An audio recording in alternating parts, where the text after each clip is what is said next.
Welcome to Pratap classes. दोस्तों, Pratap classes के YouTube channel पर आपका स्वागत है। तो आज है 4 जुलाई 2022 और 4 जुलाई 2022 के जितने भी इंडिया और वर्ल्ड के जो करंट अफेयर्स के क्वेश्चन बनते हैं तो आज उनका डिस्कशन करेंगे।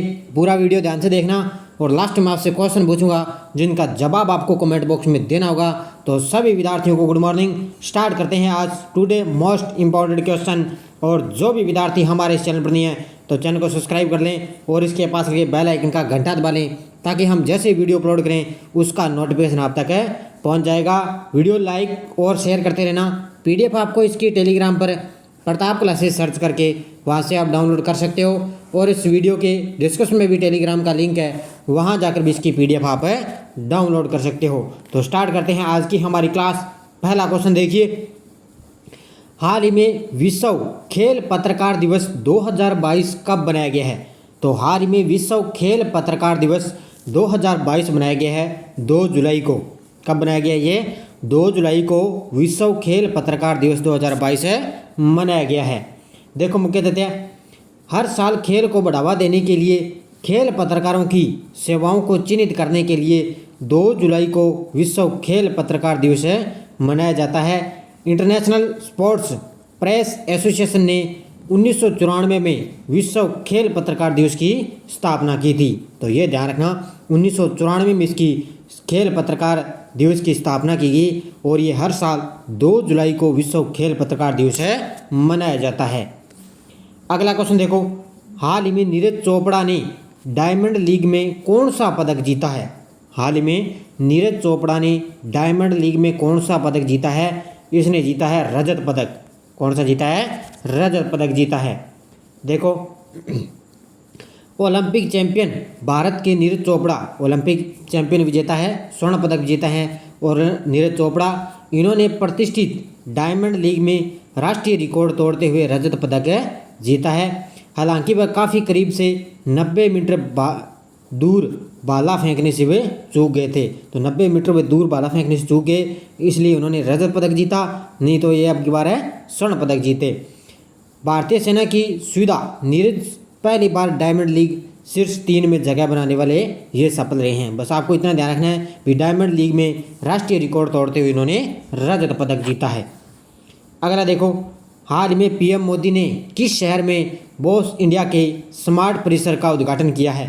हाल ही में पीएम मोदी ने किस शहर में बॉस इंडिया के स्मार्ट परिसर का उद्घाटन किया है? ये किया है बेंगलुरु में। कहाँ पर किया है? बेंगलुरु शहर में। देखो, बेंगलुरु में प्रौद्योगिकी और सेवाओं के शीर्ष प्रदाता बॉस इंडिया के नए स्मार्ट परिसर का उद्घाटन प्रधानमंत्री मोदी द्वारा किया गया है। कहाँ पर है? बेंगलुरु में। मोदी ने अपने उद्घाटन भाषण में कहा कि यह वर्ष भारत और बॉस इंडिया दोनों के लिए एक ऐतिहासिक वर्ष है, क्योंकि इस साल ये क्या अपनी 75वीं वर्षगांठ मना रहा है। तो बस ये बेंगलुरु में अभी इसको क्या है, मोदी जी के द्वारा इसका उद्घाटन किया गया है। अगला क्वेश्चन देखो, हाल ही में नाटो मैड्रिड शिखर सम्मेलन 2022 का आयोजन किस देश में किया गया है? हाल ही में नाटो मैड्रिड शिखर सम्मेलन 2022 का आयोजन किस देश में किया गया है? तो ये किया गया स्पेन में। कहाँ पर किया गया है? स्पेन में इसका आयोजन किया गया है। साल 2022 का नाटो मैड्रिड शिखर सम्मेलन 28 से 30 जून 2022 तक मैड्रिड स्पेन में इसका आयोजन किया गया था। तो 28 से लेकर 30 जून तक इसका आयोजन किया गया स्पेन में। अब इसका समापन हो चुका है।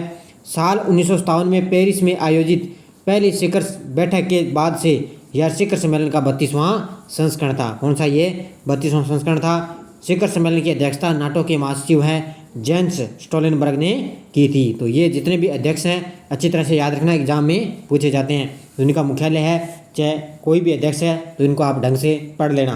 तो अभी नाटो के महासचिव कौन है? Gents Stoltenberg. अगला क्वेश्चन देखो, हाल ही में क्रिंसिल ने वित्त वर्ष 2022-23 के लिए भारत का जीडीपी विकास अनुमान कितने प्रतिशत लगाया है? ये लगाया है 7.3%। कितना? 7.3% अभी क्रिंसिल के द्वारा 2022-23 के लिए भारतीय जीडीपी का अनुमान लगाया गया है। देखो, घरेलू रेटिंग एजेंसी क्रिसिल ने अब की बार वित्त वर्ष 2022-23 में भारत की वास्तविक जीडीपी विकास अनुमान को घटाकर 7.3% कर दिया। पहले इनका अनुमान है 7.8% रहने का अनुमान था, लेकिन अब इनका अनुमान ये घटाकर 7.3% कर दिया है। अगला क्वेश्चन देखो, हाल ही में किस संगठन ने मानव रहित एयरक्राफ्ट की पहली उड़ान का सफल परीक्षण किया है? हाल ही में किस संगठन ने मानव रहित यानी कि मानव के बिना एयरक्राफ्ट की पहली उड़ान का सफल परीक्षण किया है? डीआरडीओ ने। किसने किया है? डीआरडीओ के द्वारा परीक्षण किया गया है। रक्षा अनुसंधान और विकास संगठन ने मानव रहित एयरक्राफ्ट की पहली उड़ान का परीक्षण कर्नाटक के चित्रदुर्ग में हुआ है। कहाँ पर हुआ है? कर्नाटक के चित्रदुर्ग में इसका परीक्षण किया गया है। डीआरडीओ को अत्याधुनिक मानव रहित विमान के विकास में बड़ी कामयाबी हासिल हुई है और वर्तमान में डीआरडीओ के अध्यक्ष कौन है? डॉक्टर जी सतीश रेड्डी इसके वर्तमान में अध्यक्ष हैं। और अभी इसमें क्या है? डीआरडीओ के द्वारा मानव के बिना क्या है? एयरक्राफ्ट की पहली उड़ान का परीक्षण कर्नाटक के चित्रदुर्ग में परीक्षण किया गया है। अगला देखो, हाल ही में केंद्रीय कृषि मंत्री ने किस राज्य में हनी टेस्टिंग लैब का उद्घाटन किया है? हाल ही में केंद्रीय कृषि मंत्री ने किस राज्य में हनी टेस्टिंग लैब का उद्घाटन किया है? ये किया है नागालैंड में। कहाँ पर किया है? नागालैंड में। देखो मुख्य तथ्य, नागालैंड की अपनी यात्रा के दौरान केंद्रीय कृषि और किसान कल्याण मंत्री नरेंद्र सिंह तोमर ने आधिकारिक तौर पर दीमापुर शहद परीक्षण प्रयोगशाला का उद्घाटन किया है। तो बस आपको इतना ध्यान रखना है कि केंद्रीय कृषि और किसान कल्याण मंत्री अपने नरेंद्र सिंह तोमर, उन्होंने क्या है? नागालैंड में पहला शहद परीक्षण प्रयोगशाला का उद्घाटन किया है। अगला क्वेश्चन देखो, हाल ही में अंतर्राष्ट्रीय उष्णकटिबंधीय दिवस कब मनाया गया है? तो हाल ही में अंतर्राष्ट्रीय उष्णकटिबंधीय दिवस मनाया गया है 29 जून को। कब मनाया गया? ये 29 जून को। तो आपको पता होना चाहिए अंतर्राष्ट्रीय उष्णकटिबंधीय दिवस 29 जून को विश्व स्तर पर यह मनाया जाता है। अगला क्वेश्चन देखो, हाल ही में अंतर्राष्ट्रीय सहकारिता दिवस 2022 कब मनाया गया है? तो हाल ही में अंतर्राष्ट्रीय सहकारिता दिवस 2022 मनाया गया है 2 जुलाई को। कब मनाया गया है? 2 जुलाई को अंतर्राष्ट्रीय सहकारिता दिवस 2022 मनाया गया है। देखो मुख्य तथ्य, इस वर्ष यह दिवस 2 जुलाई को सहकारिता आंदोलन के योगदान को उजागर करने के लिए ये मनाया जाता है। किस लिए? भी सहकारिता आंदोलन के योगदान को उजागर करने के लिए 2 जुलाई को मनाया जाता है।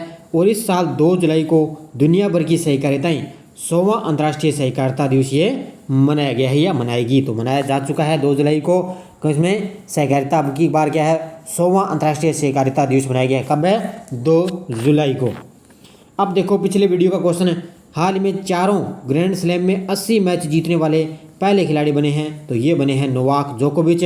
सभी विद्यार्थियों ने बड़े शानदार जवाब दिए। सभी विद्यार्थियों को हार्दिक शुभकामनाएं। अब देखो आगे क्वेश्चन फॉर यू कल के लिए, हाल ही में किस राज्य सरकार ने काशी यात्रा योजना शुरू की है? कर्नाटक, गुजरात, कर्नाटक, उड़ीसा या केरल? इसका जवाब आपको कमेंट बॉक्स में देना है। और जाते जाते वीडियो को लाइक शेयर कर देना। लगातार आपको मेरी इंडिया करंट की क्लास मिल रही है और अभी भी कई ज़िलों में क्या है, उदयपुर, जयपुर है, वहाँ पर भी नेटबंदी की समस्या चल रही है, आपको पता है। तो इसलिए आपको क्लासें अभी कुछ दिनों के बाद में, उसके आपको 1-2 दिनों की बात है, उसके बाद में आपको नेटवर्क है मिलने लग जाएगा। तो क्योंकि धन्यवाद दोस्तों। जय हिंद, जय भारत।